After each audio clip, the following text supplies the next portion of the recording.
देखिए 2011 UP TET का question paper है। यहाँ पर 2011 से लेकर 2020 तक के सारे हिंदी के पेपर कवर कर दिए गए हैं। तो फर्स्ट क्वेश्चन है निर्देश 31 से 33 तक के। इसमें पूछा गया है कि प्रत्येक शब्द में प्रयुक्त प्रत्यय दिए गए विकल्प से पूछा गया है। तो घुमक्कड़ में कौन सा प्रत्यय है? तो आप लोगों को पता ही होगा कि प्रत्यय और उपसर्ग जो है प्रत्यय पीछे लगता है, जिसमें अक्कड़ जो है प्रत्यय होगा, यानी कि घुमक्कड़ में बी ऑप्शन सही होगा। और उपसर्ग हमेशा आगे लगता है। यहाँ पर डिबिया में पूछा गया है, तो डिबिया में कौन सा प्रत्यय होगा? तो ईया जो है इसका प्रत्यय होगा। यहाँ पर देखिए भिक्षुक में पूछा गया है, भिक्षुक में कौन सा प्रत्यय होगा? तो भिक्षुक में सी ऑप्शन सही होगा, उप प्रत्यय होगा। फिर यहाँ दिग्भ्रम उदाहरण है, तो ये किस संधि का उदाहरण है? दिग प्लस भ्रम होगा, तो यहाँ पर व्यंजन संधि। तो देखिए यहाँ पर दिग, यहाँ पर लिखिए दिग, उसके बाद प्लस भ्रम, तो ये मिलकर बन गया दिग्भ्रम। तो यहाँ पर व्यंजन संधि है। इसका उदाहरण किसका है? व्यंजन संधि का। ऑप्शन सी सही होगा। फिर देखिए बिल्ली छत से कूद पड़ी में कौन सा कारक है? तो बिल्ली छत से कूद पड़ी में मतलब यहाँ पर अलग होना है, तो अपादान कारक होगा। ऑप्शन डी सही होगा। आप लोगों को कारक 8 प्रकार के होते हैं, याद कर लेना चाहिए। कारक के क्वेश्चन हर पेपर में पूछे जाते ही हैं। फिर यहाँ पर देखिए द्वित्व समास का उदाहरण है। द्वित्व समास भी पूछा जाता है। समास, कारक, ये सब तो इसके मेन पॉइंट ही होते हैं हिंदी में। द्वित्व समास जो है नवग्रह है और इसका ऑप्शन सी सही होगा, यानी कि द्विगु समास संख्यावाचक है, तो इसमें नवग्रह होगा। हिंदी किस लिपि में लिखी जाती है? तो हिंदी लिखने की लिपि है देवनागरी लिपि, बी ऑप्शन सही होगा। और गुरुमुखी जो है ये पंजाबी लिपि होती है, तो जाहिर सी बात है इसका ऑप्शन बी राइट आंसर होगा। निम्नलिखित में से कौन सा शब्द बादल का पर्यायवाची है? तो इसमें पूछा गया है बादल का पर्यायवाची, तो ए ऑप्शन सही होगा। और नीरज, अंबुज और अंबु ये जो है ये बादल के पर्यायवाची नहीं है, नीरज ही इसका पर्यायवाची होगा। फिर अगला क्वेश्चन देखिए इंद्रियों को जीतने वाले के लिए एक शब्द है। तो इसमें क्वेश्चन क्या पूछ रहा है इंद्रियों को जीतने के लिए? तो इसको होगा जितेंद्रिय, डी ऑप्शन सही होगा। फिर नीचे दिए गए वाक्य के लिए एक शब्द जो युद्ध में स्थिर रहता है, तो इसका भी एक शब्द बताना है। तो इसका ऑप्शन राइट आंसर होगा सी, यानी कि युधिष्ठिर। फिर आइए नेक्स्ट क्वेश्चन देखते हैं। यहाँ पर देखिए शैव किसे कहते हैं? शैव यानी शिव से लिया गया है, तो यहाँ पर बी ऑप्शन सही होगा। जो शिव की उपासना करता है उसे शैव कहते हैं। फिर यहाँ पर सर्वनाम सर्वनाम के भेद पूछा गया है। तो सर्वनाम और संज्ञा को आप लोग जो है कवर के लीजिएगा, यानी कि 6 भेद होते हैं सर्वनाम में। और फिर यहाँ पर देखिए सर्वनाम 6 होते हैं, ऑप्शन इसका ए राइट आंसर होगा। फिर यहाँ पर देखिए आकाश पाताल के बीच लगने वाला चिन्ह, तो ये चिन्ह किसका है? तो ये चिन्ह जहाँ तक योजक चिन्ह कहलाता है, तो इसका राइट ऑप्शन होगा सी। फिर आहा, आप आ गए वाक्य में आहा शब्द है, तो आहा यहाँ पर लिखा है, तो ये अव्यय शब्द है, सी ऑप्शन सही होगा। फिर यहाँ पर देखिए 45वां क्वेश्चन निम्नलिखित में से पुल्लिंग शब्द कौन सा है? तो पुल्लिंग पहचानना है। पानी पिया जाता है, इलायची खाई जाती है, तो प्यास लगती है, इसमें ऐसा होता है। तो पानी पिया जाता है, तो जाहिर सी बात है कि इसमें जो है बी राइट आंसर होगा पुल्लिंग। और नदी भी नहीं होगा। इलायची तो खाई जाती, स्त्रीलिंग में जाएगी, प्यास भी बुझाई जाती, यानी कि पानी पिया जाता है, तो ऑप्शन बी सही होगा। पवन का संधि विच्छेद है, पा प्लस अमन नहीं होगा, तो पवन का संधि विच्छेद होगा पो प्लस अन, राइट आंसर सी होगा। और इसका डी ऑप्शन भी सही है, पो प्लस अन भी। ये कुछ फिर इसके बाद आप देखिए यहाँ पर नेक्स्ट क्वेश्चन है यहाँ पर वाचाल कहते हैं। वाचाल से जाहिर सी बात है जो बहुत बोलता है उसको जो है वाचाल कहते हैं। फिर श्याम धीरे धीरे चलता है तो धीरे धीरे शब्द है, तो इसमें आपको धीरे धीरे शब्द के बारे में बताना है। तो धीरे धीरे शब्द क्या है? एक क्रिया विशेषण है। धीरे धीरे एक क्रिया विशेषण है, तो इसका राइट आंसर क्या होगा? तो इसका राइट आंसर आप बताइए। बी ऑप्शन सही होगा, यानी कि क्रिया विशेषण। फिर यह नई साड़ी है, वाक्य में नई शब्द पूछा गया है, तो इसमें क्रिया विशेषण से विशेषण के बारे में पूछा गया है। तो नई क्या है? नई एक प्रकार का विशेषण है। जैसे गाय काली है तो इसमें काली जो है एक विशेषण होता है, उसी प्रकार यहाँ पर नई है तो यहाँ पर नया भी विशेषण है। जो किसी की विशेषता बताता है उसे विशेषण कहते हैं। नीचे दिए गए विकल्पों से तत्सम शब्द का चयन कीजिए। तत्सम है आम्र, और दूध, सहित, खिड़की, ये सब तद्भव शब्द हैं। आम्र में रा लगा होने के कारण वो है तत्सम शब्द। जहाँ भी ऐसे शब्द रहें जैसे आम्र हो गया, अश्रु हो गया, ये सब जो है तत्सम में आते हैं। मनोरथ का संधि विच्छेद होगा, तो इसमें मनोरथ का संधि विच्छेद माना गया है, पूछा गया है। तो मनः प्लस रथ होगा, यानी कि मना से मनोरथ हो जाएगा। यहाँ पर ऑप्शन इसका राइट आंसर जो है ये सही होता है, मनोरथ। फिर आगे देखिए नेक्स्ट क्वेश्चन। विद्यार्थी उदाहरण है, तो ये स्वर संधि से लिया गया है, और इसमें विद्यार्थी जो है दीर्घ स्वर संधि का ये जो है उदाहरण है, यानी कि विद्या प्लस अर्थी, यानी कि हो गया विद्यार्थी। विद्यार्थी का संधि विच्छेद है, विद्या प्लस अर्थी, तो राइट आंसर इसका डी ऑप्शन सही होगा।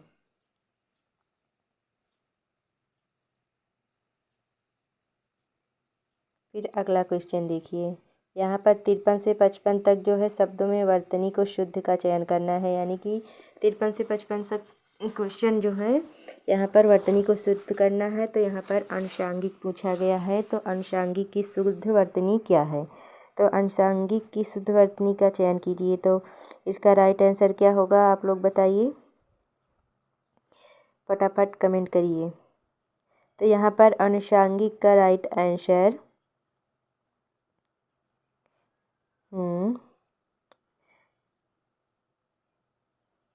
फर्स्ट ऑप्शन जो है इसका जो है राइट आंसर सही होगा, अनुषांगिक।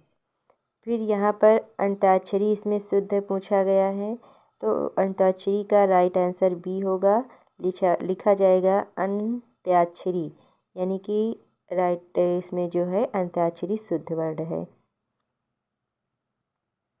फिर अगला क्वेश्चन देखिए। इसमें सुषमा कौन सा शुद्ध लिखा गया है? तो राइट आंसर इसका ऊपर ही दिख रहा है, यानी कि सुषमा जो है वो राइट आंसर है। फिर नीचे देखिए दिए गए विकल्पों में से तद्भव शब्द का चयन कीजिए। तो इसमें विकल्प में से तद्भव पूछा गया है। बैंक, अमीर, तो मुँह जो है ये तद्भव है, ये देसी वाक्य हैं, जो है ये मुख यानी कि तद्भव है।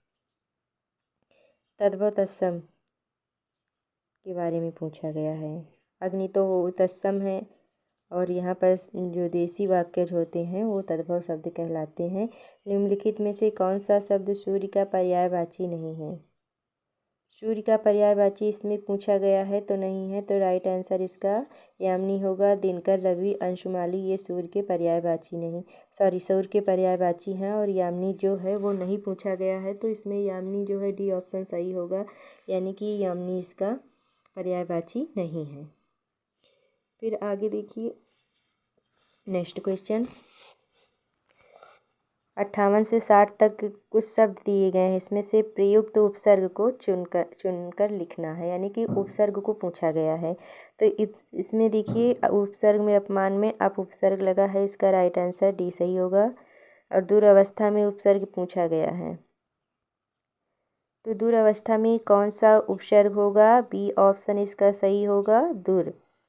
पराजय में पूछा गया है, यहाँ पर पराजय में कौन सा उपसर्ग लगा है? तो सी ऑप्शन सही होगा, परा उपसर्ग है। फिर ये 2013 का क्वेश्चन पेपर आता है। तो इसमें देखिए पूछा गया, आधुनिक हिंदी साहित्य की पहली आत्मकथा के लेखक कौन माने जाते हैं। तो आधुनिक हिंदी साहित्य की पहली आत्मकथा के बारे में पूछा गया है। तो इसका राइट आंसर क्या होगा। तो आधुनिक हिंदी के साहित्य की पहली आत्मकथा हरिवंश राय बच्चन ने लिखा था। 2013 के क्वेश्चन में पूछा गया है। यहाँ पर भी 30 क्वेश्चन है, 31 से लेकर 60 तक आएंगे। फिर यहाँ पर इसका राइट आंसर देना है। लेखक के बारे में पूछ रहा है। ऐसे क्वेश्चन बहुत से बनते हैं, तो आप लोग इस क्वेश्चन को बहुत ध्यान से पढ़िएगा। तो ऑप्शन इसका राइट आंसर सी जाएगा। हरिवंश राय बच्चन ने लिखी थी पहली आत्मकथा और ये उसके लेखक हैं। तो लेखक के बारे में ही पूछा गया है। फिर आप अगला क्वेश्चन देखिए, कार्य के आरंभ में ही विघ्न पड़ना किस मुहावरे का अर्थ है। तो यहाँ पर राइट आंसर इसका सी जाएगा, सिर मुड़ाते ही ओले पड़ना। या फिर नेक्स्ट क्वेश्चन देखिए, किस कवियों का कवि कहा जाता है। कवियों का कवि पूछा गया है, तो इसमें भी ऑप्शन सही होगा। अगर आप लोगों को चाहिए कि किसको क्या कहा जाता है, तो मैं उसका एक अलग से वीडियो बना दूंगी। दशरथ सुत तिहुँ लोक बखाना, राम नाम का मरम है आना, किस रचनाकार की प्रक्रिया है पंक्तियाँ हैं। तो ये कबीरदास ने लिखा है इस पंक्ति को। दशरथ सुत तिहुँ लोक बखाना, कबीरदास। फिर हिंदी का पहला पत्र पूछा गया है, तो हिंदी का पहला पत्र कौन सा है। तो ऑप्शन ए सही होगा, उद्दांत मार्तांड। राइट आंसर इसका ए जाएगा।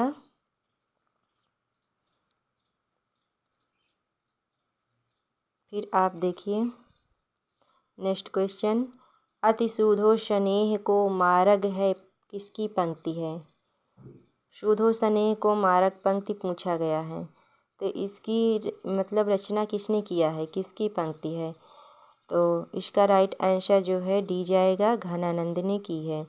फिर कालिंदी का पर्यायवाची क्या है। तो क्वेश्चन क्या पूछ रहा है, कालिंदी का पर्यायवाची। तो कालिंदी यमुना की पर्यायवाची है। फिर अगला क्वेश्चन देखिए, प्रेम सागर किसकी रचना है। तो प्रेम सागर को लल्लू लाल जी ने लिखा है। और फिर यहाँ पर देखिए, व्युत्पत्ति के आधार पर संज्ञा के कितने भेद होते हैं। तो क्या पूछ रहा है, व्युत्पत्ति के आधार पर। तो व्युत्पत्ति के आधार पर संज्ञा के 3 भेद होते हैं, और उत्पत्ति के आधार पर तो यहाँ पर 5 होते हैं। ठीक है, तो आप लोग याद कर लीजिएगा। इसमें क्वेश्चन 2-3 बार यूपी टेट में पूछा जा चुका है। फिर नेक्स्ट क्वेश्चन देखिए, हिंदी के शब्दों का लिंग निर्धारण किसके आधार पर होता है। तो हिंदी के शब्द के लिंग के बारे में पूछ रहा है, तो इसका निर्धारण किसके आधार पर होगा। इसका राइट आंसर क्या होगा। तो इसका राइट आंसर क्रिया के आधार पर ही होता है। कारक के कितने भेद होते हैं। तो ये तो बहुत कॉमन वर्ड पूछ लिया जाता है। यहाँ पर कारक के बारे में पूछा गया, तो सब लोग को पता होगा। 8 कारक होते हैं, कर्ता कर्म करण, कर्ता ने कर्म को करण से अधिकरण। ये जो है 8 कारक होते हैं, संबोधन तक लिया जाता है। और उसके बाद अगला क्वेश्चन देखिए, घा का उच्चारण स्थान कौन सा है। तो घा का उच्चारण स्थान क्या होता है, का खा गा अकु अकु कंठा विसर्जनीय मूर्धा ऋतुशाला मूर्धा। तो ये जो होते हैं आप इसको याद कर लीजिएगा, उससे पता चल जाएगा। बी ऑप्शन इसका होगा, कंठ से। यहाँ पूछा गया है ये क्वेश्चन, चिंतामणि किसका निबंध संग्रह है। तो चिंतामणि के बारे में पूछ रहा है, तो इसे रामचंद्र शुक्ल ने लिखा है। इसका राइट आंसर सी होगा। काशी नागरी प्रसारणी सभा की स्थापना किस वर्ष हुई थी। तो यहाँ क्वेश्चन पूछ रहा है, काशी नागरी प्रसारणी सभा की स्थापना किस वर्ष हुई थी। तो ये इसका ऑप्शन ए सही जाएगा, 1893 में। कवि का स्त्रीलिंग है। तो इसमें स्त्रीलिंग को पूछा गया है, कवि का स्त्रीलिंग क्या हो जाएगा? तो इसका राइट आंसर क्या होगा? कवयत्री होगा। ऑप्शन जाएगा सी सही इसमें, कवयत्री इसका शुद्ध वर्ण होगा। याद कर लीजिएगा ध्यान से। फिर यहाँ पर तरनी का पर्यायवाची शब्द है, तरनी के बारे में पूछा गया है, पर्यायवाची से लिया गया है। तरनी जाहिर सी बात है कि ये जो है सूर्य से लिया गया है, इसका ऑप्शन राइट आंसर ये जाएगा। फिर यहाँ पर मीन का पर्यायवाची है पूछ रहा है, तो मीन का पर्यायवाची डी ऑप्शन सही होगा, मत्स्य। फिर अगला क्वेश्चन देखिए, दिए हुए शब्दों में भिन्न अर्थ वाला शब्द है। भिन्न अर्थ वाला शब्द पूछ रहा है, आत्मजा, नंदिनी, भार्या, कन्या। तो यहाँ पर आत्मजा भी बेटी हो गई, नंदिनी यहाँ पर सी ऑप्शन जाएगा, भार्या जो है सबसे भिन्न है, और कन्या ये सब पुत्री में जाएगा। फिर आप देखिए नेक्स्ट क्वेश्चन आने वाला है, इसको नोट डाउन करते जाइएगा अपनी नोटबुक में, ऐसे ही क्वेश्चन हर बार पूछे जाते हैं। यहाँ पर देखिए, अनुपम का पर्यायवाची शब्द है, इसमें अनुपम का पर्यायवाची पूछा गया है, डी ऑप्शन सही होगा, अद्वितीय। कान का कच्चा होने का अर्थ है, तो कान का कच्चा होना यानी कि सुनी बात पर विश्वास करना। छा वर्ण किसके योग से बना है? तो छा वर्ण का योग किसके योग से? तो ए ऑप्शन सही होगा, का और प्लस खा से बना है छा वर्ण का योग। शुद्ध वर्तनी का चयन कीजिए। शुद्ध वर्तनी इसमें डी ऑप्शन सही होगा, अपृश्यता। राइट आंसर क्या जाएगा इसका? सी, सॉरी, इसका राइट आंसर सी होगा। फिर यहाँ पर पवन का संधि विच्छेद पूछा गया है, तो पवन किस संधि से लिया गया है? तो ये है इसका राइट आंसर पो प्लस एन होगा, ये अयादिशन से लिया गया है, ऑप्शन इसका सी सही होगा। यहाँ पर पुनर्जन्म का संधि विच्छेद पूछा गया है, तो यहाँ पर पुनर्जन्म क्या पुनर्जन्म का संधि विच्छेद है पुनः प्लस जन्म, इसका राइट आंसर सी सही होगा। और ये जो है विसर्ग संधि से लिया गया है। इत्यादि शब्द में कौन सी संधि है? इति प्लस आदि, इत्यादि। इत्यादि में संधि के बारे में देखिए, दो क्वेश्चन संधि से बने हैं, याड़ संधि होगा। यहाँ पर नाक रगड़ना का अर्थ पूछ रहा है, ये मुहावरे में आ गया, तो ये दीनता पूर्वक प्रार्थना करना, सी ऑप्शन सही होगा। फिर यहाँ पर देखिए, उन्मूलन का विलोम क्या है? तो उन्मूलन का विलोम सी ऑप्शन सही होगा, रोपण। फिर अगला क्वेश्चन, महावीर प्रसाद द्विवेदी ने आदिकाल को क्या संज्ञा दी थी? महावीर प्रसाद द्विवेदी ने आदिकाल को संज्ञा क्या दी थी, यानी कि नाम क्या दिया था? तो यहाँ पर डी ऑप्शन सही होगा, बीज भुवन काल, महावीर प्रसाद द्विवेदी ने। फिर यहाँ पर देखिए, कपटी मित्र के लिए सही मुहावरा है। कपटी मित्र होता है जाहिर सी बात आस्तीन का सांप। इंद्रियों को जीतने वाले के लिए एक शब्द है, यहाँ पर रिपीट कर दिया गया है, वही क्वेश्चन 2012 का 13 में भी आया है, तो डी ऑप्शन सही होगा, जितेंद्रिय। अब यहाँ पर 2014 में देखिए, 2014 के 30 क्वेश्चन हैं, तो इसमें फर्स्ट क्वेश्चन पूछा गया है हिंदी में, शंकर शब्द किसे कहते हैं? तो शंकर शब्द क्या है? तो दो भाषाओं से मिलकर जो शब्द बनता है उसे शंकर शब्द कहते हैं, डी ऑप्शन सही होगा। शुद्ध शब्द को स्त्रीवाचक बनाने के लिए किस प्रत्यय का प्रयोग होगा? शुद्ध शब्द को तो क्या होगा? श्रुत्या, आ का प्रयोग किया जाएगा, श्रुत्या, यानी कि डी ऑप्शन सही होगा स्त्रीवाचक बनाने के लिए। यहाँ पर नाक का बाल होना मुहावरे का अर्थ पूछ रहा है, तो नाक का बाल, तो इसका सी ऑप्शन सही होगा, अधिक प्रिय होना।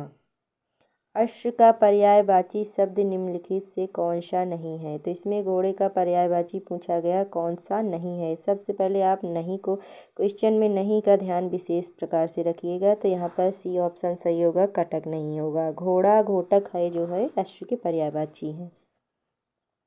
जो एक स्थान पर टिक कर नहीं रहता उसे क्या कहते हैं। जो टिक कर नहीं रहता उसे सी ऑप्शन इसका राइट आंसर जाएगा यायावर। इसका राइट आंसर सी सही होगा। फिर यहाँ पर देखिए, बुंदेले हरबोलों के मुख हमने सुनी कहानी थी, खूब लड़ी मर्दानी वा तो झांसी वाली रानी थी। प्रस्तुत पंक्तियों के रचयिता कौन है। तो इसकी रचयिता पूछ रही हैं, तो ये जो है इसको लिखा है किसने। तो इसका राइट आंसर बी जाएगा, सुभद्रा कुमारी चौहान। समास का अर्थ है, समास का अर्थ पूछा गया है। तो समास क्या होता है, कोई भी संक्षेप होता है, यानी कि ये ऑप्शन सही होगा। भाषा के संबंध में उपचारात्मक शिक्षण का उद्देश्य है। भाषा के संबंध में उपचारात्मक शिक्षण का उद्देश्य पूछ रहा है तो कठिनाइयों को पहचान तथा उसका निदान करना। तो राइट आंसर इसका क्या जाएगा। तो इसका राइट आंसर होगा ये ऑप्शन सही जाएगा, इसका राइट आंसर। इसमें भाषा संबंधी कठिनाई को ध्यान में रखना है। फिर यहाँ पर देखिए, प्रमुख भाषाई कौशल के अंतर्गत इनमें से कौन एक नहीं आता। भाषाई कौशल के अंतर्गत हंसना नहीं आता। शुभोपाली जो है, सुनना बोलना, ये जो है भाषाई कौशल के अंतर्गत आते हैं। हिंदी दिवस मनाया जाता है। तो ये हिंदी अगर पढ़ रहे हैं तो आप इसको ज़रूर अपने नॉलेज में रखिएगा। 14 सितंबर को मनाया जाता है हिंदी दिवस। ये है, ए ऑप्शन सही जाएगा। अब यहाँ पर क्वेश्चन पूछ रहा है काव्य शिक्षण का उद्देश्य है। तो डी ऑप्शन सही होगा, रसानुभूति एवं आनंदभूति करना। फिर देखिए, निम्न में से किस वाक्य में विशेषण का प्रयोग हुआ है। विशेषण पूछा गया है, तो अभी आप उसमें भी तो विशेषण करके आए हैं। सी ऑप्शन सही होगा, मेरी गाय काली है। इसमें नहीं पूछा गया था, इसमें काली का ऑप्शन आ गया है। इसकी विशेषता बताता है विशेषण। नाटक शिक्षण में कक्षा अभिनय प्रणाली के प्रयोग से। तो इसमें क्या पूछ रहा है, प्रयोग से कक्षा क्लास में जो है प्रणाली से क्या होगा। तो इसमें बच्चों को क्या फ़ायदा है। तो यहाँ पर इसका ऑप्शन क्या जाएगा। तो इसमें देखिए, नाटक शिक्षण से जो है बच्चों में सीखने की प्रक्रिया तेज होती है। तो इसका ऑप्शन बी सही जाएगा। फिर अगला क्वेश्चन है, निम्न में से अधिकरण कारक का प्रयोग हुआ है। तो अधिकरण से क्या होता है, कर्ता ने कर्म को करण से अधिकरण में पर। तो यहाँ पर वाहनारूढ़, वाहन से आरूढ़, सत्ता से दीस। तो फर्स्ट ऑप्शन इसका सही जाएगा, ए ऑप्शन। किस राज को रासरज कहा जाता है, रसराज कहा जाता है। तो श्रृंगार रस को रसराज कहा जाता है। ऑप्शन ए सही जाएगा। यहाँ पर देखिए, घनानंद को किस युग का कवि माना जाता है। घनानंदी जी के बारे में पूछा जा रहा, तो ये रीत काल के जो है कवि माने गए हैं। निम्नलिखित में से शुद्ध वर्तनी वाला शब्द है। तो यहाँ पर शुद्ध वर्तनी कौन सी है।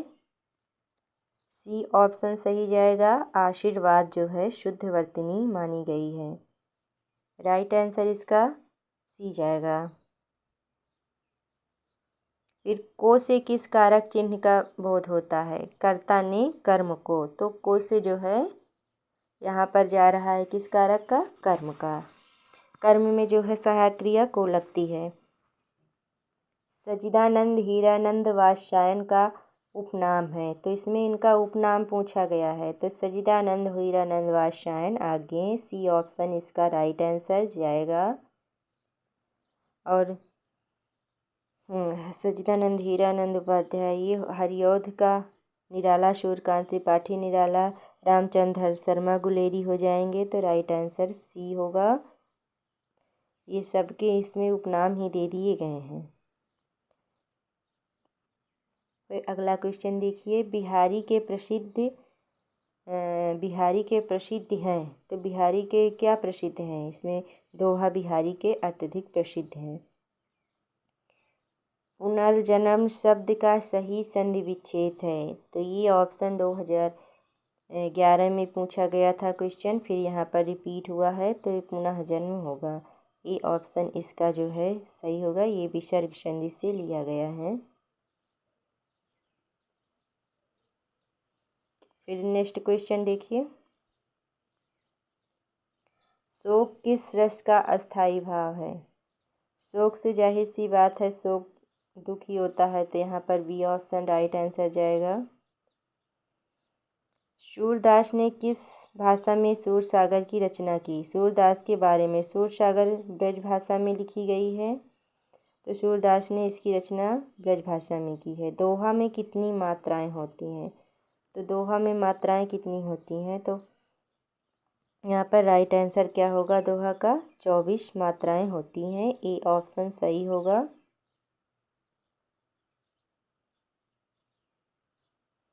जो अच्छे कुल में उत्पन्न हुआ हो, इस शब्द समूह के लिए एक शब्द क्या होगा? तो किसका संबंध पूछ रहा है? जो अच्छे कुल में हुआ हो, तो जाहिर सी बात है वो क्या होगा? कुलीन ही होगा। राइट आंसर ये सही जाएगा। दाता शब्द का स्त्रीलिंग शब्द क्या है? दाता शब्द का स्त्रीलिंग दात्री होगा।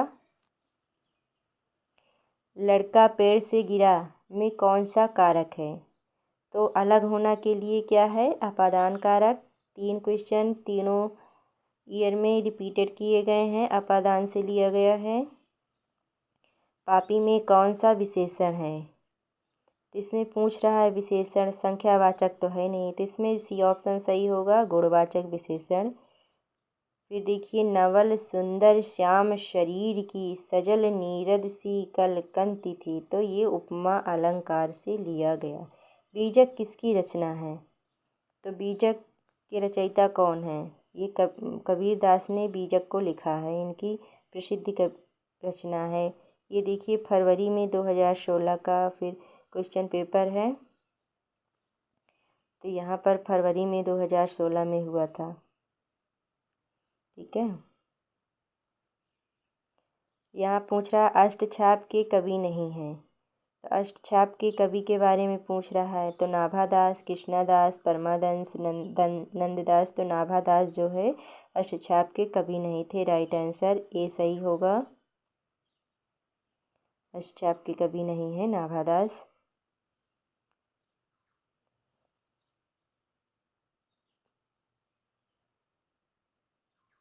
फिर नेक्स्ट क्वेश्चन, जो वाणी द्वारा व्यक्त न किया जा सके, मतलब जो बात अपने से कही ना जा सके, तो उसे 3 ऑप्शन सही होगा। अनवर्चनीय। आचरण की सभ्यता किसका निबंध है? आचरण की सभ्यता निबंध के बारे में पूछा गया है, तो आचरण की सभ्यता सरदार पूर्ण सिंह ने लिखा है। राइट आंसर बी सही होगा, यानी कि 2, सरदार पूर्ण सिंह के द्वारा लिखी गई है आचरण की सभ्यता। भूषण किस काल के कवि हैं? तो भूषण वीरगाथा रीतकाल, भक्तिकाल, आदिकाल। तो इसमें भूषण के बारे में पूछ रहा है, तो भूषण रीतकाल के कवि माने गए हैं। राइट आंसर इसका 3 होगा। उत्साह किस रस का अस्थाई भाव है? तो उत्साह जाहिर सी बात है उत्साहित होना, तो ये वीर रस का जो है अस्थाई भाव है। वीर रस से लिया गया है उत्साह, इसका अस्थाई भाव जो है वीर रस होगा। कवितावली के रचनाकार हैं, कवितावली के रचनाकार के बारे में पूछा गया है, तो कवितावली तुलसीदास ने लिखा है। राइट आंसर इसका 3 होगा। तुलसीदास के द्वारा रचित कविता है कवितावली।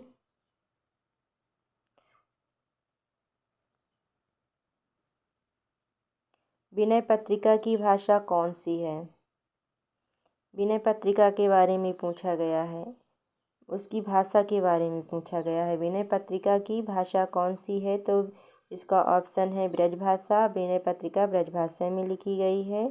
टा वर्ग में किस प्रकार के व्यंजन हैं? टा वर्ग किस प्रकार का व्यंजन है? तो टा जो है मूर्धन्य से मुँह से बोला जाता है। अंधेर नगरी के लेखक हैं, अंधेर नगरी के लेखक हैं भारतेंद्र हरिश्चंद्र। इसका ऑप्शन 3 सही जाएगा। आदिकाल में पहेलियाँ लिखने वाले कवि थे। कवि के बारे में पूछ रहा है। आदिकाल में पहेली किसने लिखा था? तो खुसरो ने पहेली को लिखा था। इसका राइट आंसर 2 सही जाएगा। फिर यहाँ पर देखिए रिपीट हुआ है। अपादान से हर बार क्वेश्चन पूछे गए हैं। पेड़ से बंदर कूदा तो अपादान अलग हुआ। श्रृंगार रस का अस्थाई भाव है। श्रृंगार रस का अस्थाई भाव है रति होगा। बी ऑप्शन सही होगा। इसमें तद्भव पूछा है तो तद्भव इसमें मछली होगा। चौपाई छंद के प्रत्येक चरण में कितनी मात्राएं होती हैं? चौपाई छंद के बारे में पूछ रहा है। तो 16 जो है 16 होंगी। तेरी बरछी ने बरछीने खलन का पंक्ति में कौन सा अलंकार है? अलंकार पूछ रहा है। बार इसमें बार 2 बार आए हैं तो यमक अलंकार होगा। हिंदी प्रतीप पत्रिका का संपादन किया। प्रतीप पत्रिका का संपादन बालकृष्ण भट्ट ने किया था। राइट आंसर इसका 2 सही जाएगा। बालकृष्ण भट्ट द्वारा लिखी गई पत्रिका हिंदी प्रदीप। सूर्योदय शब्द का संधि विच्छेद है। सूर्य योदय का सूर्य प्लस उदय। राइट आंसर इसका बी जाएगा। यथाशक्ति में समास है। तो यथाशक्ति में यथा अव्ययी भाव समास है। इनमें से कौन सा शब्द तद्भव है? तद्भव के बारे में पूछा गया है। तद्भव यहाँ पर क्या जाएगा? भौरा। बी ऑप्शन सही होगा। मधुप मधुकर और भ्रमर जो है ये तत्सम शब्द हैं और शुद्ध देशज शब्द भौरा जो है तद्भव शब्द है। मुद्री का तत्सम रूप लिखिए। मुद्री जाहिर सी बात है मुद्रिका। तत्सम रूप इसका जो है मुद्रिका जाएगा। निम्नलिखित में से कौन सा निबंध हजारी प्रसाद द्विवेदी का नहीं है? निबंध के बारे में पूछ रहा है। हजारी प्रसाद द्विवेदी का नहीं है। तो वृत्त और विकास जो है ये हजारी प्रसाद के निबंध नहीं है। और अशोक के फूल कुटज विचार प्रवाह ये हजारी प्रसाद के निबंध हैं।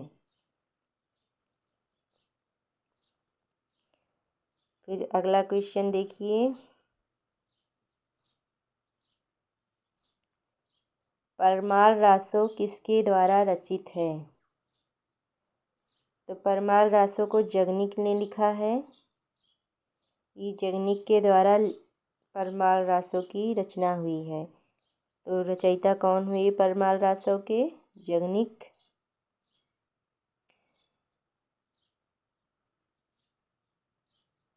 दलपत विजय को लिखा था नरपति नाल ने। फिर यहाँ पर देखिए दुल्हन गाओ मंगल चार हम आए घर राजा राम भरतार। ये किसकी पंक्ति है? तो यहाँ पर पूछ रहा है दुल्हन गाओ मंगल चार। तो कबीर दास ने ये पंक्ति को लिखा है। मृगावती किसकी रचना है? मृगावती को किसने लिखा है? तो मृगावती मृग से संबंधित है तो इसे कुतुबन ने लिखा है। निम्नलिखित में से शुद्ध वर्तनी वाला शब्द है। तो इसमें शुद्ध वर्तनी को छांटना है तो फर्स्ट ऑप्शन सही होगा अंतर्राष्ट्रीय।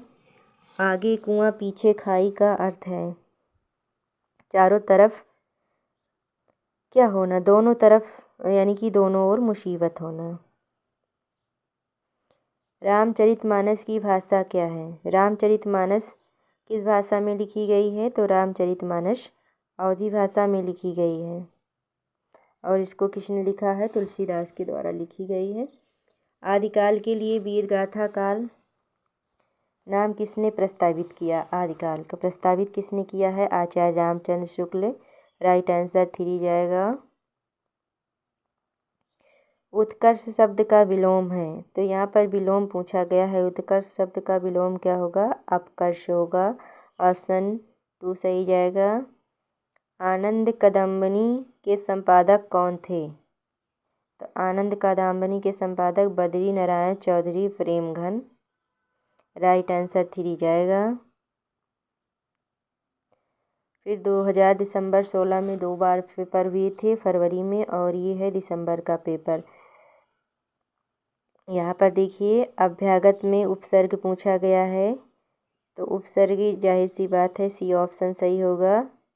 अभी रमणी में कौन सा प्रत्यय है, यहाँ पर प्रत्यय पूछ रहा है, अनि यहाँ पर प्रत्यय होगा, ए ऑप्शन सही है।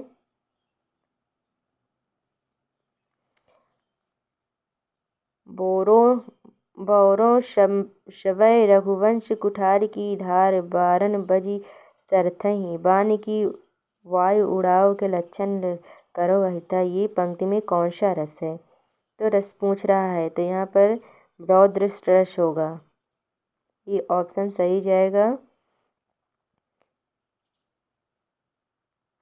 फिर यहाँ पर देखिए श्री गुरु चरण सरोज रज निज मन मुकुर सुधार वर्णव रघुबर विमल जस जो दायक फलचार में छंद है, कौन सा इसमें छंद है, तो ये दोहा है, ऑप्शन इसका ए सही जाएगा।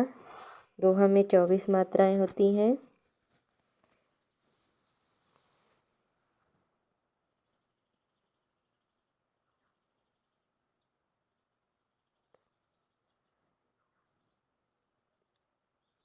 नेक्स्ट ऑप्शन देखिए वाक्य शुद्ध है, इसमें पूछ रहा है कौन सा वाक्य शुद्ध होगा, तो यहाँ पर सी ऑप्शन सही होगा। इन शब्दों में से कौन सा शब्द हिंदी शब्दकोश में सबसे अंत में आएगा, सबसे अंत में पूछ रहा है, तो क्ल्यू जो है सबसे अंत में आएगा, सबसे आएगा फर्स्ट में क्या आएगा, कृषक आएगा, फिर किसानु, फिर क्रम, लास्ट में आएगा क्ल्यू।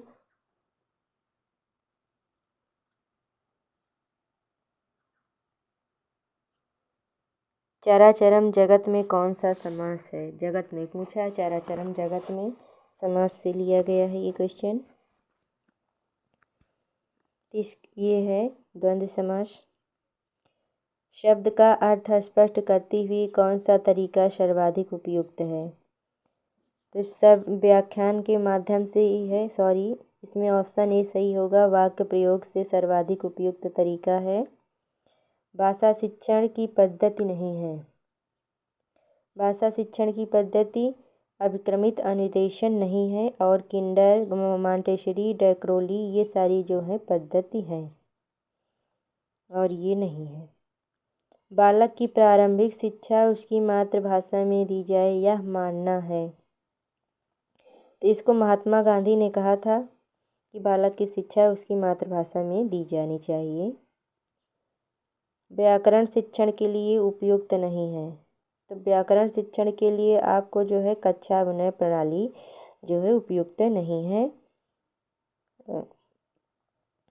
फिर आनंद कादम्बिनी पत्रिका का प्रकाशन कहाँ से होता है, तो इस पत्रिका के बारे में पूछा गया है, इसका जो है मिर्ज़ापुर से प्रकाशन हुआ था आनंद कादम्बिनी का 1881 में।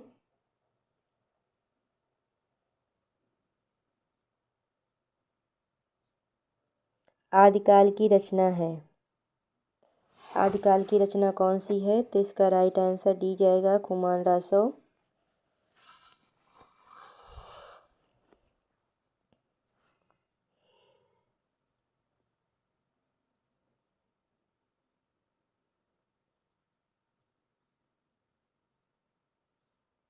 फिर आगे आप देखिए ये सारी रचनाओं के बारे में बताया गया है। आदिकाल की रचनाएं तो कुमार रासव की है, आदिकाल किसकी रचना, आदिकाल की रचना कुमार रासव है। अगर आपको कन्फ्यूजन हो तो कमेंट कीजिएगा।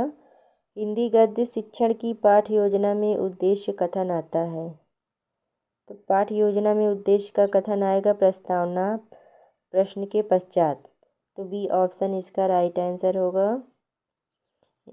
फिर अगला क्वेश्चन है आचार्य रामचंद्र शुक्ल का निबंध संग्रह है, तो चिंतामणि जो है आचार्य रामचंद्र शुक्ल का क्या है, निबंध संग्रह है।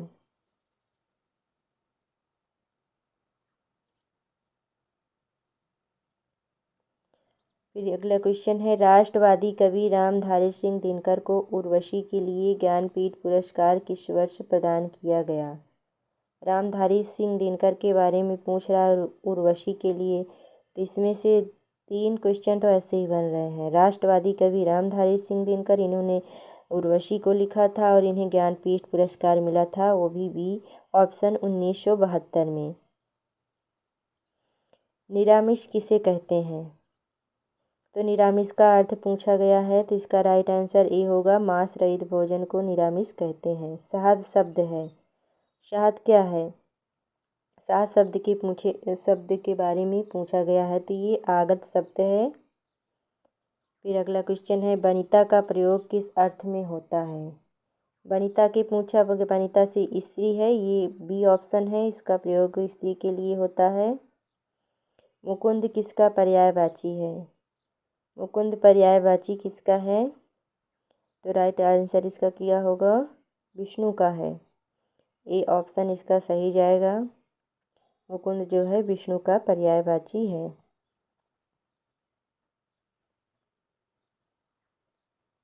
फिर यहाँ पर अगला क्वेश्चन देखिए, काहेरी नलनी तू कुम्हलानी, तेरे ही नाल सरोवर पानी की रचना है, यानी कि रचनाकार कौन है? तो काहेरी नलनी को तू कुम्हलानी में कबीरदास ने इसकी रचना की है।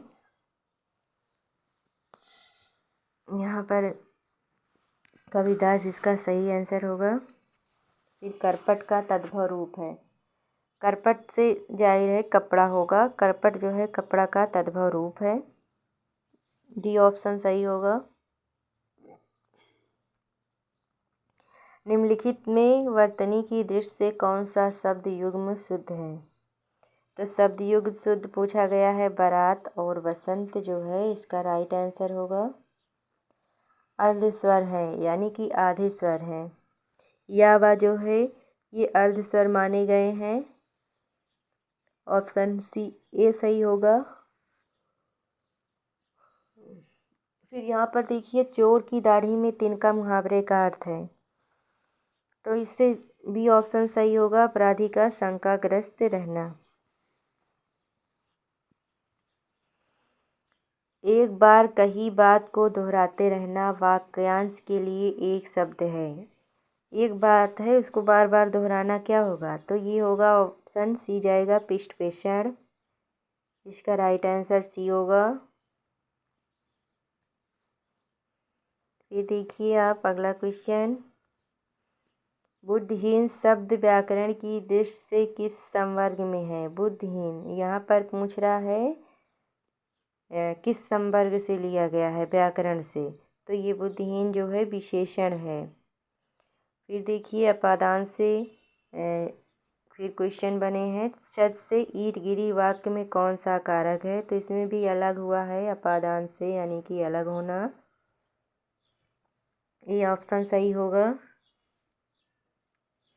फिर यहाँ पर संधि के बारे में पूछा गया है, तो महोर्मी का संधि विच्छेद होगा, तो महा प्लस उर्मी, सी ऑप्शन सही होगा, महोर्मी। फिर समष्टि का विपरीत शब्द है, समष्टि का उल्टा अर्थ क्या होगा? समष्टि का व्यष्टि होगा, डी ऑप्शन सही। यहाँ पर पूछ रहा है निमिष शब्द का पर्यायवाची है, तो निमिष का अर्थ क्या होता है? तो निमिष ये 2017 में पूछा गया था, तो निमिष का पर्यायवाची यहाँ पर होगा, राइट आंसर क्षण होगा, डी ऑप्शन सही होगा। मुझसे उठा नहीं गया वाक्य में वाच्य है, नहीं के लिए जो है भाववाच्य होगा,